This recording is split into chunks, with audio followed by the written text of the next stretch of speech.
Good evening all. Welcome to this virtual meeting. This is a formal council committee of the Development Control.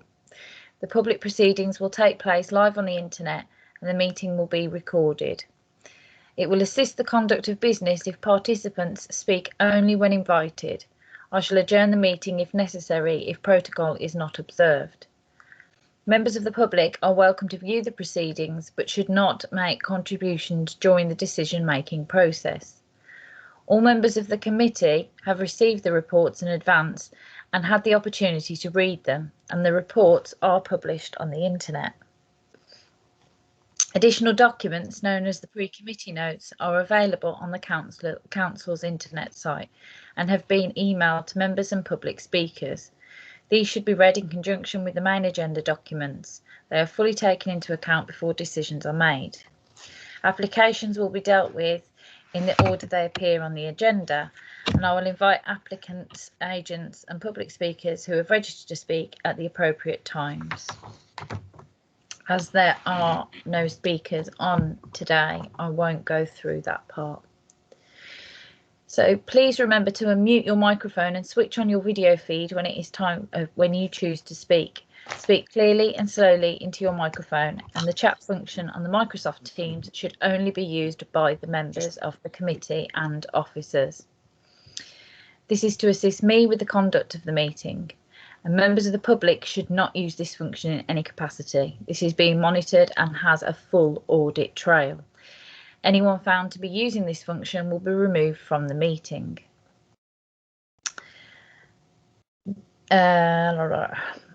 As there are no registered speakers on this application, the officers will be asked if they have anything further to add. Members of the committee will be asked if they want to speak on the application or if it is to be moved straight to a decision.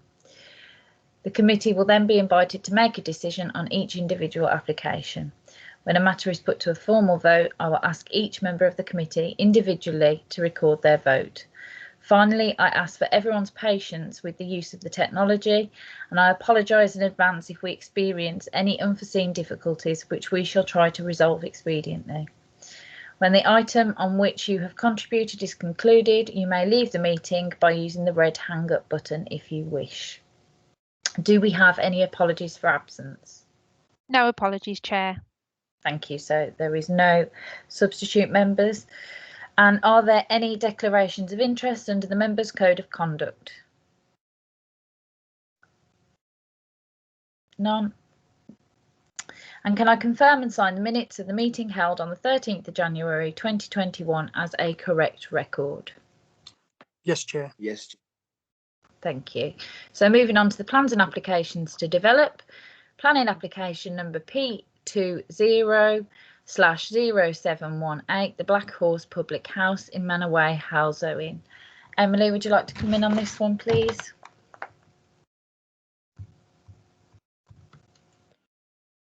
Thank you, Chair.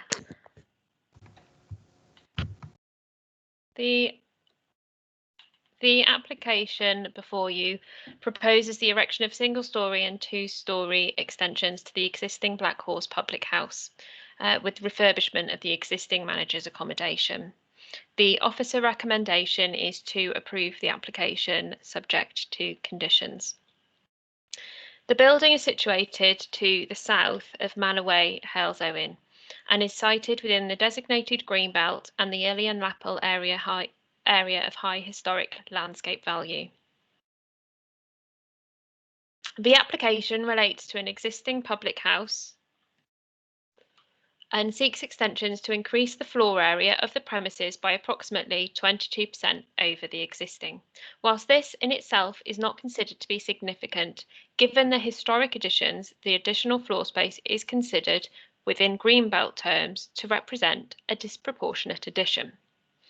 The supporting evidence submitted has acceptably demonstrated that the extensions will support the return of the building into an economically viable use, in accordance with policy S36 of the Dudley Borough Development Strategy. It is also considered that the proposed development provides an opportunity to replace the existing unsympathetic additions, subsequently improving the visual contribution the building makes to the surrounding area of high historic landscape value.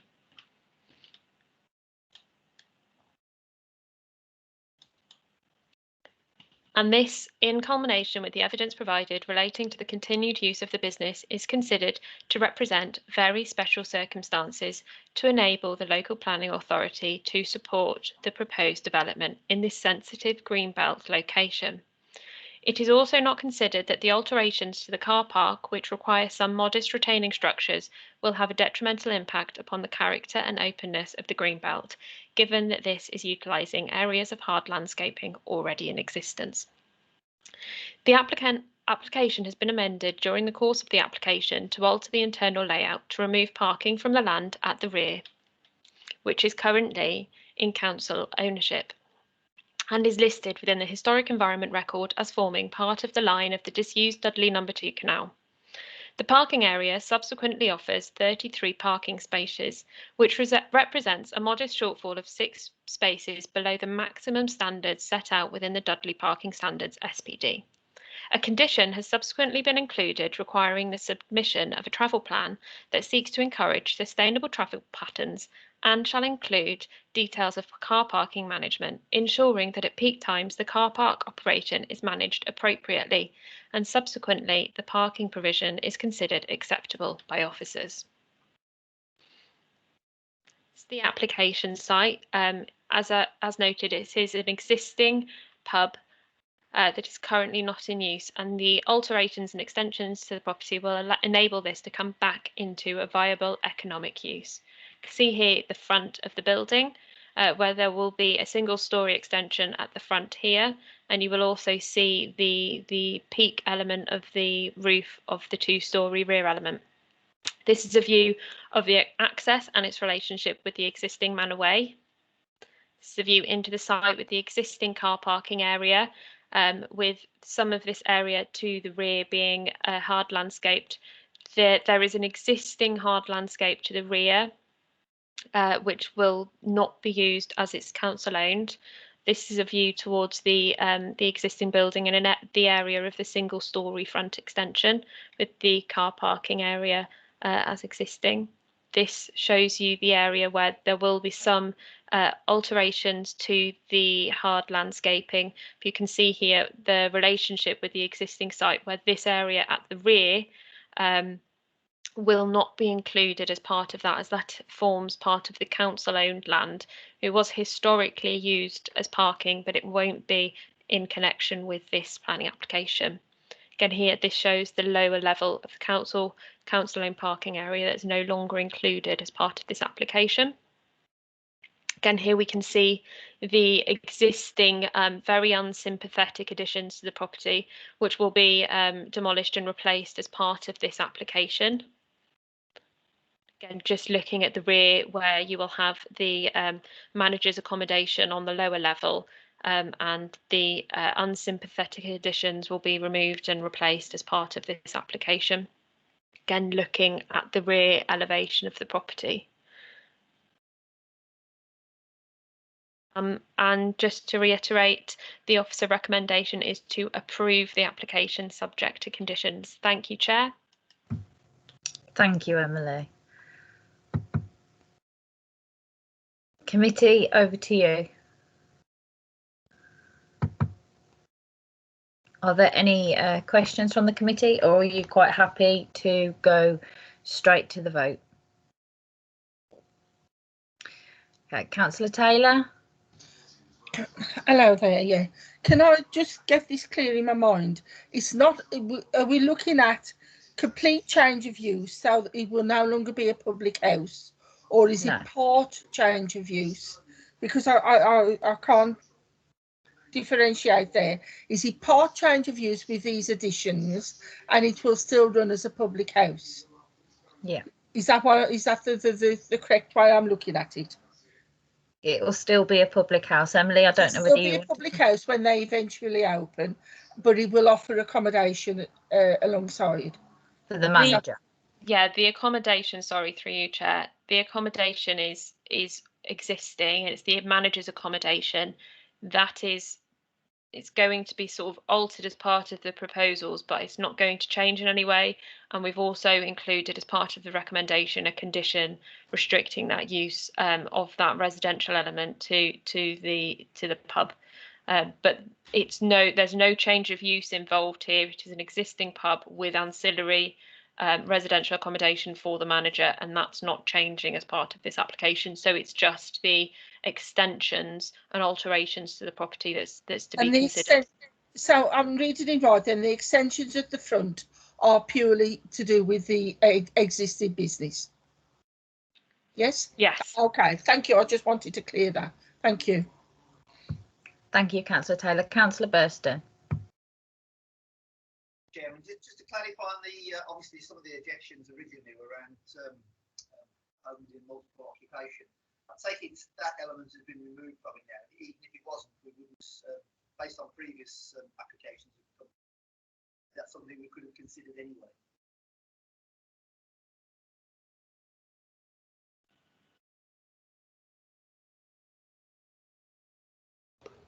You're on mute, Chair. I don't know if you're speaking. Apologies. Emily, if you want to come back on that, it is a straightforward yes, Councillor Burston, but Emily, if you want to add any more. Yeah, thank you, Chair. I know that some objections have referred to the potential for it to be used as a HMO in the future. Obviously, councillors are just considering it as it stands, as it has been submitted. Historically, I believe an application was submitted and part of that was for HMO. That is not what we are considering. We are just considering the extensions to the existing public house. And that is how the application is presented, so it won't be changing as part of that. Thank you for the clarification. Thank you. Councillor Hanif.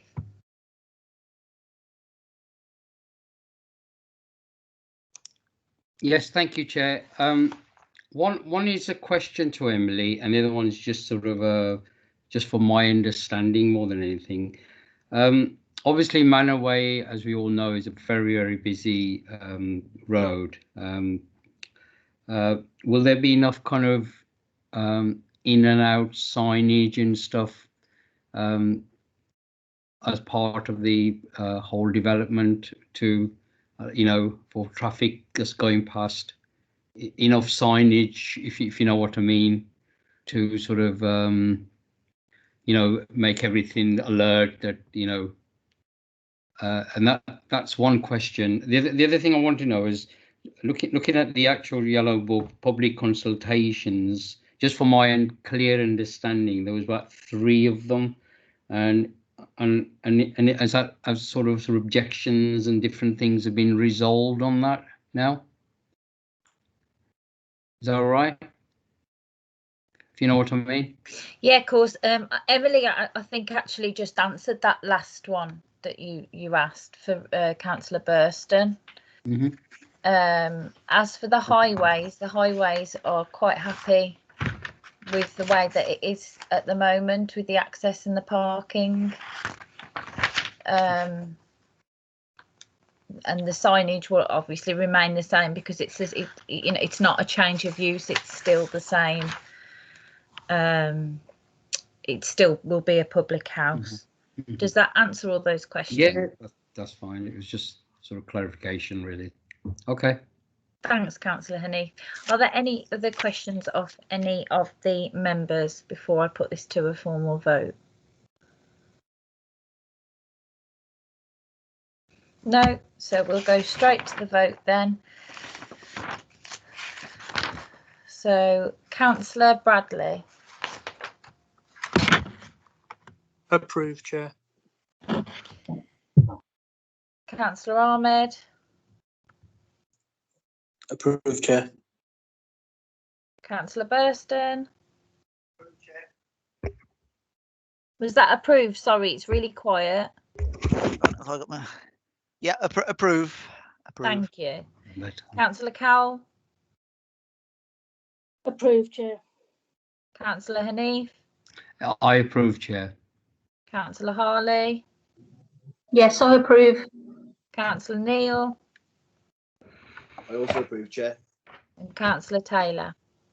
Yes, I approve, Chair. So that application has been approved. So moving on to the next item on the agenda, to consider any questions from members to the chair where 2 clear days notice has been given to the monitoring officer. No questions received, Chair. Thank you. Well, that ends this evening's committee meeting. Members, if you wouldn't mind just holding on for a minute for a bit of a discussion.